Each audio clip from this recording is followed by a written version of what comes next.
Hi అండి, welcome to Andhra రుచులు.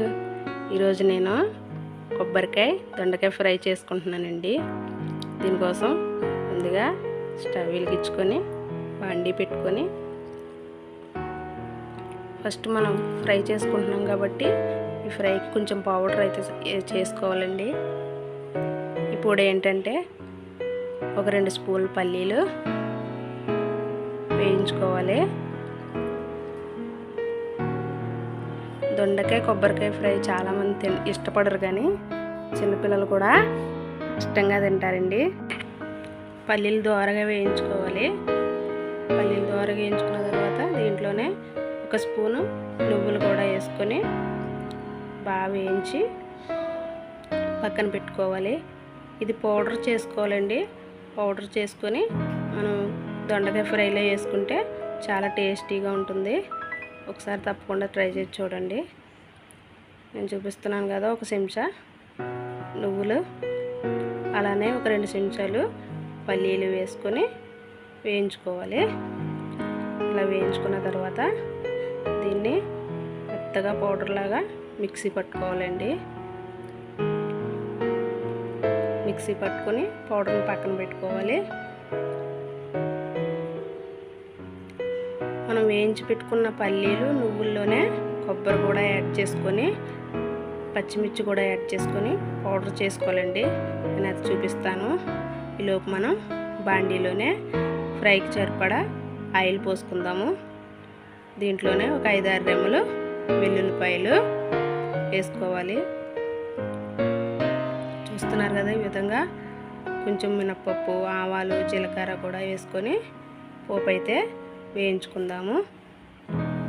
దీంట్లోనే ఒక 2 ఎండుమిరపకాయలు నేను చూపిస్తున్న విధంగా కట్ చేసి వేసుకోవాలి. ఒక 2 రెమ్మల కరివేపాకు తుంచి వేసుకుందాము. పోపు ఈ విధంగా వేయించుకోవాలి. దొండకాయ కొబ్బరికాయ ఫ్రై పప్పుచారులకు కానీ అదేవిధంగా నార్మల్ రైస్లోకి కానీ కలుపుకోవడం చాలా బాగుంటుందండి. సాంబారు, పప్పుచారు, రసం ఇలాంటి వాటిల్లో సైడ్ డిష్ కింద సూపర్ ఉంటుందండి. తప్పకుండా ఒకసారి ట్రై చేసి చూడండి.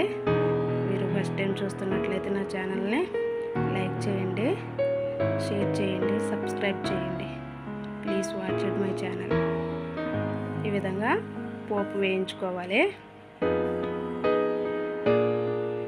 నేను ఈ దొండకాయ కొబ్బరికాయ ఫ్రైకి 1/2 కిలో దొండకాయలు అయితే తీసుకొని చిన్నగా ముక్కల కింద కట్ చేసి పక్కన పెట్టుకున్నానండి. నేను ఇప్పుడు చూపిస్తాను, చూడండి. అదేవిధంగా కొబ్బరికాయ కూడా ఒక చిన్న ముక్క తీసుకుంటే సరిపోతుందండి. కొబ్బరి పొడి మనకి ఎంత కావాలంటే ఒక 50 గ్రాములు అట్లా చేసి పెట్టుకుంటే సరిపోతుంది. ఒక 1/2 కిలో దొండకాయలు తీసుకుంటే ఒక 50 గ్రాములు పచ్చి కొబ్బరి తురుము చేసుకుంటే సరిపోతుంది. ఈ విధంగా నేను చేశాను కదా, పోపు ఆ విధంగా వేగాలి. అవిగోండి దొండకాయలు కట్ చేసి పెట్టుకున్నా. దొండకాయలు కట్ చేయడానికి ఎంత టైం పడుతుందో వేగడానికి కూడా అంతే టైం పడుతుందండి. కానీ టేస్ట్ మాత్రం చాలా బాగుంటుంది. ఎక్కువ టైం వేగినా ఆయిల్ ఎక్కువ పోసుకొని వేయించుకున్నా టేస్ట్ మాత్రం బాగుంటుంది. పిల్లలు కూడా బాగా ఇష్టంగా తింటారు. చూస్తున్నారు కదండి, ఆ విధంగా ఫ్రై చేసుకోవాలి. ఫ్రై చేసుకొని బాగా కలిపి పెట్టుకోవాలి. ఆయిల్ మాత్రం ఎక్కువగానే పడుతుందండి దొండకాయ ఫ్రైకి. ఒక 10 నిమిషాలు అయితే మూత పెట్టుకొని మగ్గనిద్దాము. ఈలోపు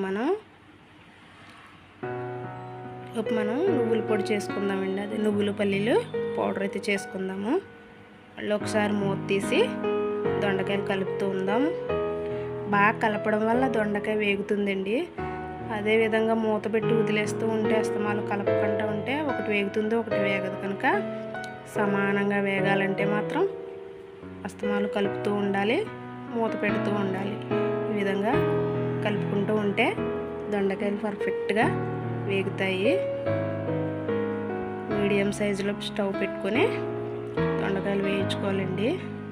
ఇప్పుడు దీంట్లోనే సరిపడా ఉప్పు వేసుకోవాలి. ఉప్పు తక్కువగానే వేసుకోవాలండి, సరిపోకపోతే మళ్ళీ తర్వాత వేసుకోవచ్చు. దీంట్లోనే ఒక 1/2 టీ స్పూను పసుపు యాడ్ చేసుకోవాలి. ఇప్పుడు మనం కొబ్బరికాయ, పల్లీలు, నువ్వులు, దాంట్లోనే ఒక 3 పచ్చిమిర్చి యాడ్ చేసుకొని, ఒక 3 పచ్చిమిరపకాయలు యాడ్ చేసుకొని తురుము మొత్తం పౌడర్ కింద ఆడిపెట్టుకోవాలండి. ఇప్పుడు మళ్ళీ ఒక 5-6 నిమిషాలు మూత పెట్టుకుందాము. మూత పెట్టుకుని దొండకాయలు బాగా మగ్గనివ్వాలి. అప్పుడప్పుడు మధ్య మధ్యలో కలుపుతూ ఉండాలన్నమాట. చెప్పాను కదండి, నువ్వులు, పల్లీలు వేసుకొని పౌడర్ చేసుకుందాం. ఈ విధంగా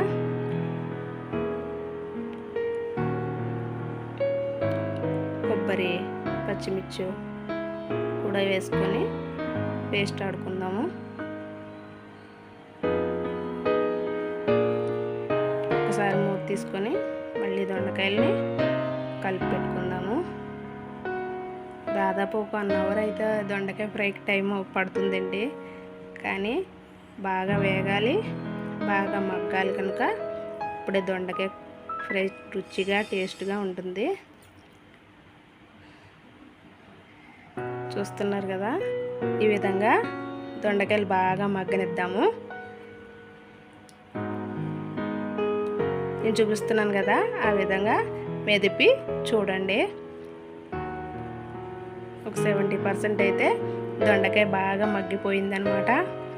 ఇప్పుడు మనం ఆడిపెట్టుకున్నాం కదండి కొబ్బరి, నువ్వులు, పల్లీలు పొడి యాడ్ చేసుకుందాము. చూస్తున్నారు కదండి, ఆ విధంగా బాగా కలిసేటట్లు కలుపుకుందాము. ఈ నువ్వులు, పల్లీలు వేసుకోవడం వల్ల స్మెల్ చాలా బాగా వస్తుందండి. అదేవిధంగా టేస్ట్ కూడా బాగుంటుంది. నేను చెప్పిన విధంగా ఫస్ట్ టైం చేసేవాళ్ళు కూడా ఒకసారి ట్రై చేసి చూడండి, బాగా వస్తుంది. ఇది ఉత్తి రైస్లోకి బాగుంటుందండి. కొబ్బరి బాగా వేగితే కనుక మంచి స్మెల్ వస్తూ ఉంటుంది. బాగా దొండకాయ, కొబ్బరి కూడా బాగా వేగాలి. పచ్చివాసన అంతా పోయి ఆయిల్ పైకి వచ్చే వరకు మనం వేయించుకుంటూ ఉండాలన్నమాట. చూస్తున్నారు కదా, ఆ విధంగా బాగా కలిసిపోయేటట్లు కలుపుకోవాలి. బాగా కలపడం వల్ల దొండకాయ బాగా ఫ్రై అవుతుందండి. లేదంటే ఒకటి ఏగుతుంది, ఒకటి ఏగదనమాట. దొండకాయ కాస్త ఎక్కువ టైం పడుతుంది, కానీ టేస్ట్ మాత్రం బాగుంటుంది. మళ్ళీ చెప్తున్నాను. ఈ విధంగా మూత పెట్టుకొని 10 నిమిషాలు అయితే మగ్గనిద్దాము. 10 నిమిషాల తర్వాత చూసారు కదండి, ఈ విధంగా వేగుతుంది. ఆయిల్ కూడా చూడండి సపరేట్ అవుతుంది. ఆ విధంగా వేయించుకోవాలి. అంతే అండి, ఆల్మోస్ట్ ఫ్రై మనకి రెడీ అయిపోయినట్లే. చూస్తున్నారు కదా, ఈ విధంగా దొండకాయ, కొబ్బరికాయ ఫ్రై అయితే రెడీ అయిందండి. ప్లీజ్ అండి, నా ఛానల్ ఫస్ట్ టైం చూస్తున్నట్లయితే లైక్ చేయండి, షేర్ చేయండి, సబ్స్క్రైబ్ చేయండి. అంతే అండి, చివరిగా మనం దొండకాయ, కొబ్బరికాయ ఫ్రైని ఒక బౌల్లోకి తీసుకుందాము. ఒక బౌల్లోకి తీసుకుంటే రెడీ అయిపోయినట్టే. తీసి అలంకరించుకోవడం అండి. టేస్టీ అండ్ ఈజీ కొబ్బరికాయ, దొండకాయ ఫ్రై రెడీ.